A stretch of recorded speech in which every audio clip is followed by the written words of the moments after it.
Hi, this is Ken Santopietro again for the Connecticut Catholic Men's Conference. Now remember, the 2025 conference is coming up on September 27th, 2025 at Holy Cross Catholic High School in Waterbury, Connecticut. So get your tickets now. They're on sale at www.ctcatholicmen.org, and you can get them there, or of course in person, but we prefer to know the number of men that are going to attend beforehand. So tonight, I've got an exciting thing. Although he is not one of our speakers this year, I wanted to speak with him for a while, and his name is Peter Sonski.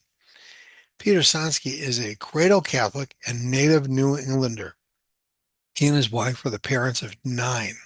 That's right, nine kids, and grandparents of eight so far. He has a bachelor's degree and master's degree from the Catholic University of America and has been employed for 30 years by Catholic institutions and organizations, including the National Catholic Register, the Basilica of the National Shrine of the Immaculate Conception, and the Knights of Columbus. Peter was the 2024 nominee of the American Solidarity Party for President of these United States with a platform grounded in principles of Catholic social teaching. Now that's something. He's a friend of mine and a friend of the Connecticut Catholic Men's Conference. And since the campaign, I've wanted to ask him about his experiences. Today, I've got that chance, and I hope our conversation is of interest and benefit to many others too. So, welcome, Peter. How are you? Thank you for joining us. I Joy to have be with to, you, Ken. thank you.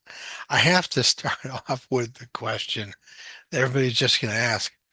How is it that you came to run for president of the United States? Well, it certainly wasn't an item that I had on my bucket list, Ken. It wasn't something that I always had the ambition to do. But for many years, I was unhappy with the state of American politics. I grew up in a very blue collar and politically blue household, right? I was in the Kennedy generation. My family were very strong Democrats. And over time, the Democratic Party shifted, and some of the values that it stood for, it let go of. And so I say that the Democratic Party left me rather than me leaving the Democratic Party. I was a Reagan Democrat for a while, and then a Reagan Republican. But even for a while, even into the to the presidency of Bill Clinton, I just couldn't stay with the Republicans. So for decades, I was a, shall we say, politically homeless voter and always looking for something that really represented my values and always coming up empty until I found the American Solidarity Party. And when I became involved with the party and party members thought that I would be a good representative, invited me to enter the primary, I did so. And one thing led to another. There were seven candidates initially, five in the final primary. I prevailed among the five and was happy to do so. It was Now, an experience of a lifetime. they knew you were Catholic. They wanted a Catholic. Is that part of their, I, no? the American Solidarity Party has a platform that is strongly rooted in Catholic social teaching. The previous candidate, my predecessor, was not a Catholic. His vice presidential running mate was a Catholic. They wanted somebody that was going to represent the values of the party. That's that's just fantastic. So, Peter, when you first set out on the campaign trail, I mean, where did you go and what did it feel like as you began that journey? Oh, gosh, I think the first stop was in Texas. That was where the party had its convention, Wow. and so there was trepidation, there was caution, there was a lot of wonder. This is a big undertaking. You're never certain how it's going to be received, but that wore off rather quickly. I always had a very realistic point of view toward this, Ken. I realized that my chances of being elected were very slim, but my chances of being able to invite people to look at politics in a new way were very good. And so I always had the ambition that my role was going to be to kind of challenge the status quo, to challenge the paradigm, if you would, and hopefully encourage Catholics and people of faith to uh, to view politics in a new way. And I think in many cases I was able to accomplish that. As you're answering me, I'm coming up with all these questions. I had a list of questions to talk to you about, but one of the most obvious was how long was the campaign? I mean, was it in all of 2024? It was, and a little bit into 2023. So a little bit more than a 12-month period. Wow. Um, I was nominated kind of in the summer of 2023 and began campaigning uh, pretty much as soon as I was able to fundraise. So that would have been roughly a year out from the campaign. We were making trips and seeing people and trying to expand Yeah. knowledge of the American Solidarity Party, and also, as I said, to invite people to look at politics in a way that they hadn't before. I mean, I was thinking here, how did you stay connected with your Catholic faith while you were traveling, especially when you were so far from home? Sure. You must have been to some great churches and places, people that you met who were Catholic You know, encouraged you. certainly I met a lot of Catholic people, priests and bishops included, but I can't say that I went to numerous cathedrals and shrines. I certainly had some, but in most cases, when I was traveling, I was going to parishes. I was going to neighborhoods. I was traveling alone. I mean, I had no Secret Service escort. I had a volunteer campaign staff, so I really didn't have means to travel with people. I would coordinate my trips with local supporters and usually would follow their lead as to where we would go with the schedule. I always made it known that sometime on Saturday evening or on Sunday I needed to get to Catholic Mass, and there was never any pushback. There was never any concerns about accomplishing that. Um, and it was never in a political way. It was just that this is who I am, and this is what I need to do. I need to fulfill my obligation. I need to receive Jesus in the Blessed Sacrament. I need to receive Jesus in His Word proclaimed from Scripture, and it's a part of who I am. It's a part of my identity. Were, It's not a part of my yeah, campaign per se, but right. Were there one or two places that left a strong impression on you? there were many places that left a strong impression. I mean, if I think the place that I was the general place in which I was best received would be on college campuses, on universities. I think that Really? young people were extremely open to political options. They were very evidently put out by the that political paradigm that I mentioned before, the candidates that they had before them, the major party candidates that they had before them, and they were very open, very receptive to new messages. Um, I spoke at William and Mary. I think that was a very memorable place. William and Mary, one of the oldest universities in the United States. Some of our very earliest presidents were alumni of William and Mary. Um, I went to Georgetown. I went to my alma mater, Catholic University, Notre Dame. I went to the University of Michigan. That was noteworthy. I spoke when I was at the University of Michigan at the Student Union building, Union Hall, I believe it's called, and that was the very site in which John Kennedy, when he was campaigning for president in 1960, introduced the concept of the Peace Corps. And so I found that speaking in the same venue as John Kennedy was very exciting, very exhilarating. Um, I had a very memorable visit to the other side of Michigan near Grand Rapids, a small Christian college called Kuiper College.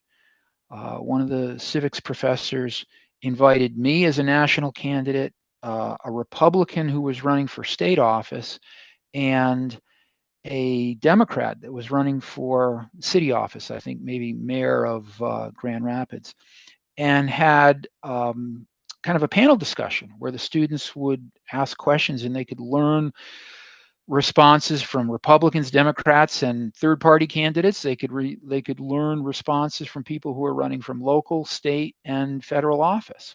And so I found that venue very fascinating, very Well, memorable. yeah, that must have been quite an invigorating conversation. But It the was young people, very, very unique. would you agree that, now this wasn't in my list of questions, but I just thought of it. I mean, I think the Catholic faith, or at least we hope the Catholic faith is coming back in a big way, and that we're starting to see some increase in vocations. And at least in this part of the country, at least in Connecticut, at least in our diocese. Um, here, so were you seeing evidence of, like you said, young Catholics that were very encouraged to see you around the country in general? Was that something that you didn't really expect to see? Um, I think it would be not just Catholics, but young people in general. But certainly, I was pleased to be able to speak on a couple of Catholic campuses. I mentioned Notre Dame and Yeah. Georgetown, which I think are two of the best known in the country, Catholic U, and for people to be open to the fact that somebody is campaigning on a platform that is intended to be pluralistic. It's intended to be representative of the fact that we are a nation of people who are Christian and non-Christian, but that the Catholic social view is one that is all-encompassing. It's very outward looking, and it seeks after the common good, and that premise was very appealing to them. So, yes, I was encouraged. I think that there is a resurgence, as you mentioned. I think that there is much promise for the future, and young people seem to be embracing their Catholic faith with real verve, real attention. And it was also good to know that they were very encouraged to take seriously their role as citizens, their civic participation as Catholics. Yeah, that's fantastic. I mean, when you told me, I mentioned to you before, I was just so impressed that you were going out there raising your hand saying, you know what, I want to be counted. I'll gladly go out as a Catholic and state my case and run for president. I was so impressed by that. When you look back on the campaign now, you know, what gave you hope? I mean, it is, the Jubilee year. We say pilgrims of hope. I see you as Mm-hmm. a pilgrim of hope out there in the country. How did Sure. you see God at work in America during that time? Any other thing that you saw that you thought might be noteworthy? Well, to be honest with you, Ken, during the campaign, there was a lot of anxiety. There was a lot of people that were very, very unhappy with circumstances. And this was a very contentious political campaign, presidential campaign. You had two candidates that were polarizing and two parties that were very polarizing in their positions. And there were good people on both sides of the aisle. I met people, both those that you might term progressive, those that you might term conservative, who were certainly people of faith, but who at the same time were very influenced by their political views. Um, and it's fair to say that God is not Republican, God is not Democrat, and that neither of these parties fully represents the positions of the Catholic Church on all issues. Bishops for years have been encouraging us as Catholics, as faithful Catholics, to take seriously the teachings of the church. Faithful Citizenship is a document that they've published in the past and that they promulgate every 4 years during these general elections.